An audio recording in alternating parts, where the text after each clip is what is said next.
नमस्कार बच्चों, आज हम अभिज्ञान शकुंतलम के प्रथम अंक के 21 श्लोक से पढ़ेंगे। जब राजा दुष्यंत भंवरे को उल्हाना देते हुए कह रहा है कि तुम तो कृतार्थ हो गए हो, शकुंतला को के कान में मीठी मीठी बातें कर ली हैं और तुमने दृष्टि का भी स्पर्श किया है, और मैं तो अभी ये सोचता ही रह गया कि ये विवाह के योग्य है या नहीं, और तुमने उसको छू भी लिया। तब दोनों हंसकर कहती हैं कि पहले शकुंतला कहती है कि इस पुष्प को चुराने वाले भ्रमर द्वारा पीड़ित की जाती हुई मेरी रक्षा करो। तो दोनों कहती हैं, रक्षा करने के लिए हम दोनों कौन हैं? दुष्यंत को पाकर तपोवन निश्चय ही राजाओं द्वारा रक्षित होते हैं। तो राजा कहते हैं कि ये निश्चित रूप से अपने को प्रकट करने का अवसर है, मतलब ठीक समय है। इस समय आप कह रहे कि राजा की तरह रक्षा की जानी चाहिए, तो मुझे सामने आ जाना चाहिए। अभी तक तो वो वृक्ष की ओट में खड़ा हुआ सब कुछ देख रहा था, तो अपने मन से कहता है, अपने मन ही मन में कि मत डरो, इस प्रकार मैं राजा हूँ, ऐसा तो जान लिया जाएगा। अच्छा, तो अतिथि के लिए उचित आचरण का आश्रय लूँगा। शकुंतला भयपूर्वक कहती है कि ये दुष्ट जो भ्रमरा है मेरे सामने से नहीं हट रहा है, तो दूसरी ओर से जाऊंगी। दूसरे स्थान पर रुककर दृष्टि डालकर कहती, हाय धिक्कार है कि ये जो भंवरा है इधर भी मेरे पीछे पीछे ही आ रहा है। तो जल्दी से पास में जाकर राजा दुष्यंत कहते हैं, कै पौरवे वसुमतीम शासती शासीतरी दुर्विनीता नाम अयम आचरति अविनयम मुग्धासु तपस्वी कन्यासु। दुर्विनीता नाम शासितरी, विनीत अर्थात दुष्टों पर शासितरी शासन करने वाले पौरवे पूर्ववंश में उत्पन्न राजा के वसुमतीम धरती का पालन करते होने पर अयम कह यह कौन है, के मुग्धासु तपस्वी कन्यासु जो सरल हृदय वाली तपस्वी कन्याओं के प्रति अविनयम आचरती अशिष्टता का आचरण कर रहा है। दुष्टों पर शासन करने वाले पूर्ववंश में उत्पन्न राजा के पृथ्वी का पालन करते होने पर यह कौन है जो सरल हृदय वाली तपस्वी कन्याओं के प्रति अशिष्टता का आचरण कर रहा है। भंवरे द्वारा शकुंतला को पीड़ित देखकर राजा दुष्यंत शकुंतला के पास पहुंच जाता है तथा कहता है कि श्रेष्ठ पूर्ववंशी राजा के होते हुए तपस्वी कन्याओं को पीड़ित करने का दुस्साहस कौन कर रहा है? क्या उसे राजदंड का भय नहीं है? तो सभी राजा को देखकर कुछ घबरा सी जाती हैं।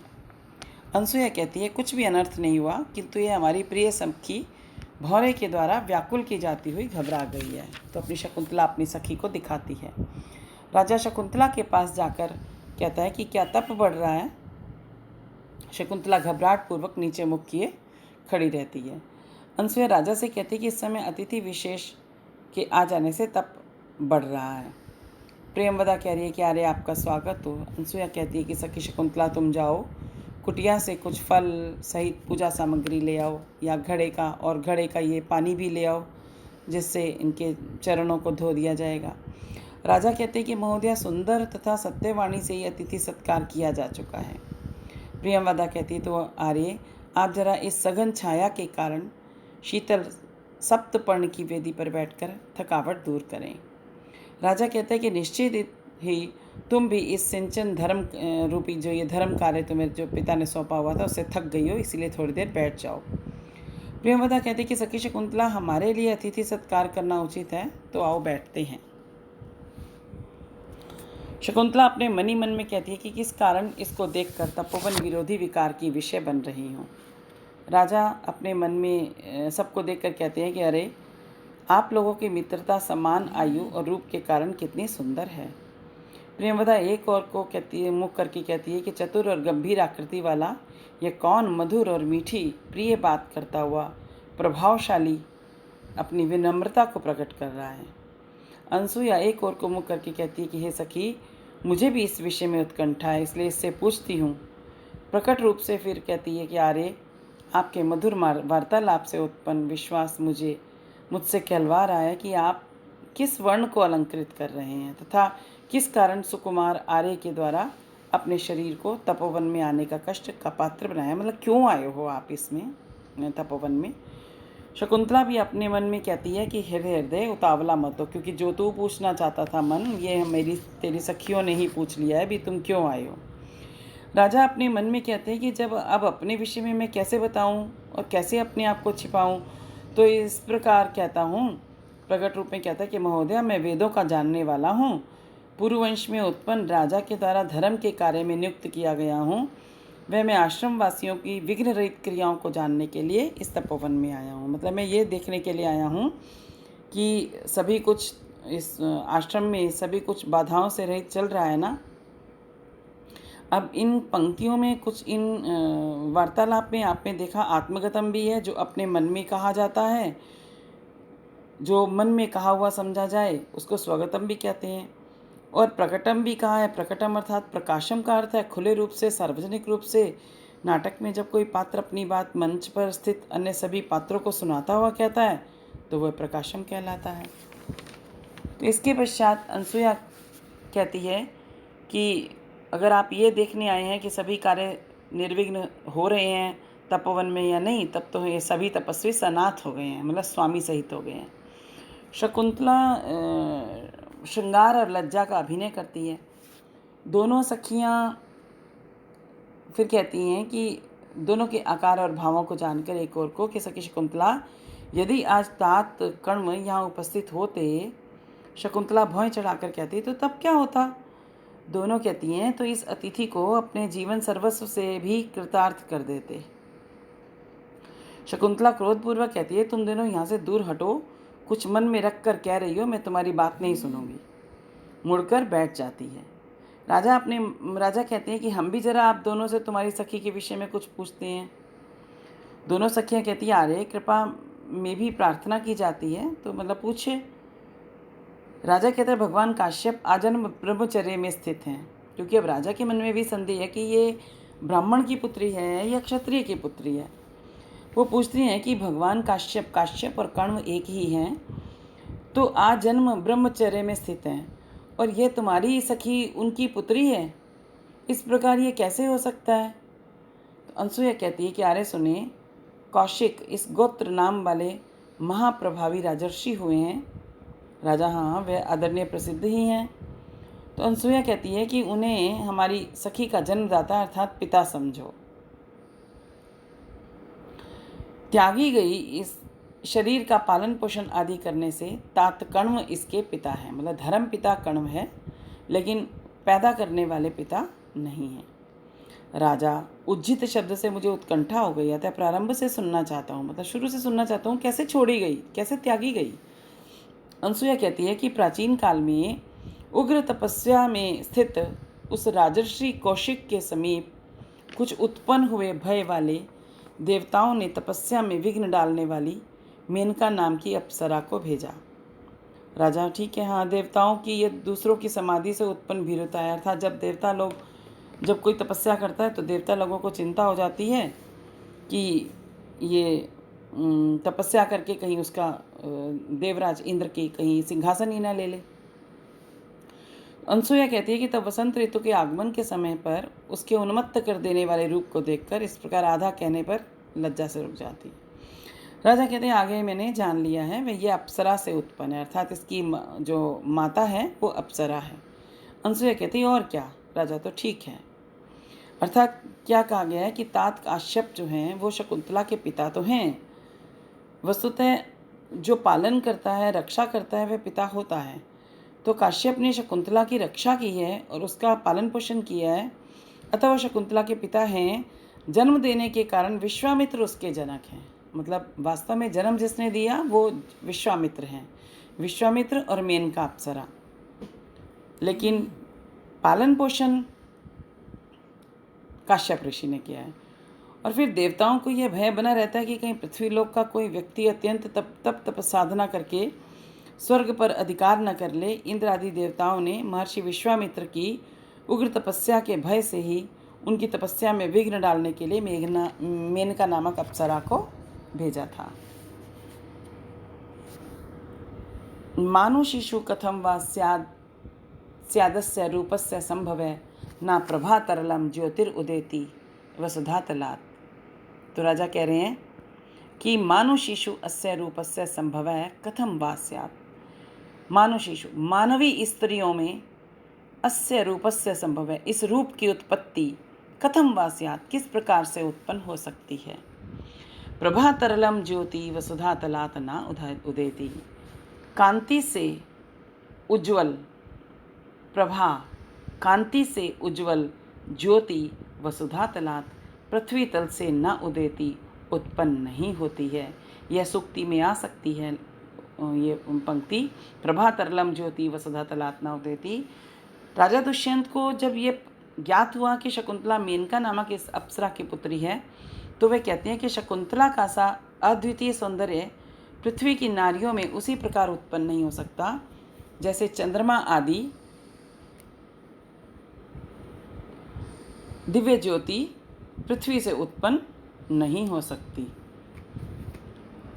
शकुंतला नीचे मुख किए बैठी रहती है। राजा फिर अपने मन से कहते हैं कि मेरे मनोरथ को अवसर मिल गया है, किंतु परिहास में कही गई वर की प्रार्थना को सुनकर भी मेरा कातर मन विश्वास नहीं कर पा रहा है।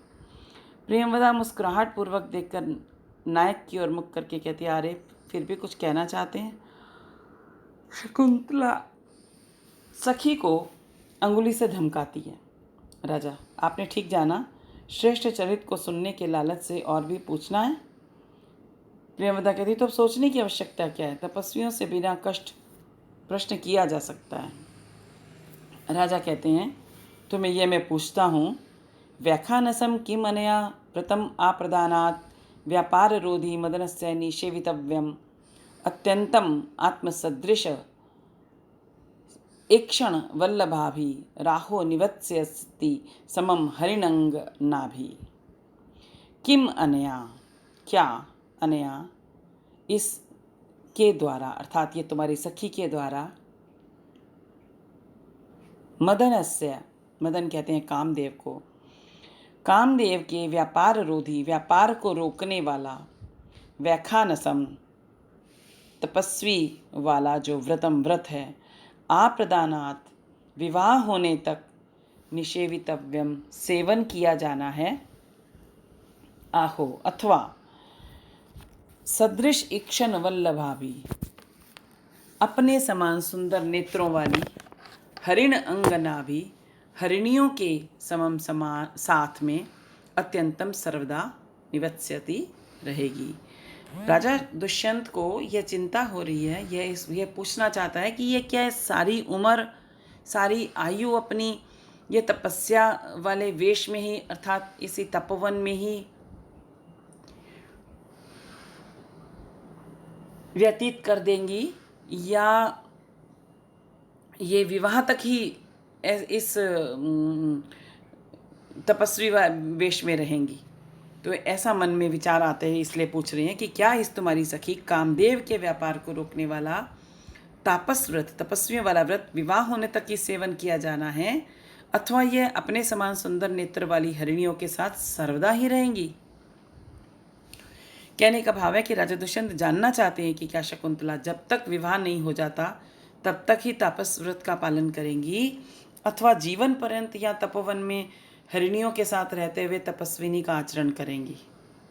तो प्रियंवदा कहती है कि अरे धर्म के आचरण में भी यह जन पराधीन है, परंतु तात काश्यप का इसे योग्य वर को प्रदान करने का विचार है, क्योंकि कन्याएं जो होती हैं वो पराधीन होती हैं, अपनी इच्छा नहीं चला करती है। लेकिन फिर भी वो कहते हैं कि जो तात कण्व ऋषि हैं, जो इसके धर्म पिता हैं, वो इसको योग्य वर को देने का उनका विचार है, अर्थात वो विवाह करना चाहते हैं इसका। तो राजा अपने मन में कहते हैं कि निश्चित ही यह मेरी जो अभिलाषा है, जो मेरी ये इच्छा है, वो फिर दुर्लभ नहीं है, अर्थात ऐसा नहीं है कि मुझे ये प्राप्त नहीं हो सकती, प्राप्त हो सकती है। भव हृदय साभिलाषम संप्रति संदेह निर्णयो जाता है आशंक से यदग्निम तद इदम स्पर्श क्षमम रत्नम। हे हृदय, अपने हृदय को करते हुए कह रही है कि हे हृदय, त्वं साभिलाषं भव, तू अभिलाषा युक्त हो जा, अर्थात तू इच्छा अपनी जागृत रख। संप्रति संदेह निर्णय जाता है, अब संदेह का निर्णय हो गया है।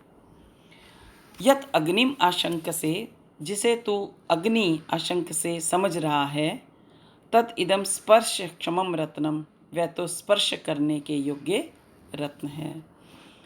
अर्थात हे हृदय, हे दिल, तू अभिलाषा युक्त हो जा, क्योंकि अब संदेह का निर्णय हो गया है। जिसे तू अग्नि समझ रहा है वह छूने योग्य, स्पर्श करने योग्य रत्न है। कहने का भाव है कि राजा दुष्यंत को जब यह ज्ञात हो जाता है कि शकुंतला क्षत्रिय ऋषि विश्वामित्र की कन्या है तथा इसका विवाह भी होना ही है, तब वह पूर्ण आश्वस्त हो जाता है। वह सोचता है कि अब इसको पत्नी रूप में प्राप्त करने की इच्छा की जा सकती है। पहले दुष्यंत सोच रहा था कि यह ऋषि की कन्या है, यदि इसके प्रति प्रेम भाव आदि की चेष्टा की तो ऋषि शाप आदि से भस्म कर देंगे, जैसे अग्नि जलाकर नष्ट कर देती है। तो शकुंतला क्रुद्ध होकर कहती है, अनुसुईया मैं जा रही हूँ। अनुसुईया कहती है, किस कारण? शकुंतला कहती है कि इस असंबद्ध बोलने वाली प्रेमवधा के विषय में मैं पूजनीय गौतमी से कहूँगी, मतलब मैं तेरी शिकायत लगाऊंगी पूजनीय गौतमी से। ऐसा कहकर वो उठ जाती है। अनुसुईया कहती है कि हे सखी, आश्रम वासियों के लिए न किए गए सत्कार वाले विशेष अतिथि को छोड़कर इच्छा अनुसार चले जाना ठीक नहीं है। शकुंतला बिना कुछ कहे ही चल पड़ती है। राजा कहता है, एक और को क्या जा रही हो? पकड़ने की इच्छा करते हुए फिर अपने आप को रोककर, अरे कामी जनों की जो वृत्ति होती है वो चेष्टा के प्रतिरूप होती है, क्योंकि मैं अनुमुनितनयाम सहसा विनयेन वारित प्रसर है स्थानाद अनुच्चलनपि गत्वेव पुनः प्रतिनिवृत्तः। मुनि कण्व की पुत्री शकुंतला के अयम ही मुनितनया सहसा अनुयास्यन, कण्व ऋषि की पुत्री शकुंतला के सहसा अचानक अनुयास्यन पीछे जाता हुआ विनयेन वारित प्रसर है, और विनय के द्वारा रोकी गई गति वाला स्थानात अनुच्चलन, अपने स्थान से न चलता हुआ भी मानो पुनः प्रतिनिवृत्त, मानो जाकर पुनः लौट आया हूँ। शकुंतला जैसे ही राजा दुष्यंत और अनुसुईया आदि के पास से चलने लगती है, राजा भी उसके पीछे चलना चाहता है। तभी विनयशीलता के कारण उनके मन में ये विचार आ गया कि मुझे ऐसा नहीं करना चाहिए, मुझे इसके पीछे पीछे नहीं जाना चाहिए। तो भी कह रहे तभी विनयशीलता के कारण अपने स्थान पर ही बैठा रहता है, जैसे वह शकुंतला के पीछे जाकर फिर लौट आया है। शकुंतला के पास जाकर, हे क्रोध करने वाली सखी, तेरा जाना उचित नहीं है। शकुंतला भौं चढ़ाकर, क्यों? प्रेमवदा कहती है कि तुम पर मेरा 2 वृक्षों के सींचने का ऋण है, उनसे तो अपने को छुड़ा ले तब जाओगी। बलपूर्वक उसको लौटा लेती है। राजा, हे भद्रे, वृक्षों को सींचने से इस माननीया को थकी हुई देख रहा हूँ। अब अगले श्लोक से हम अगले लेक्चर में पढ़ेंगे।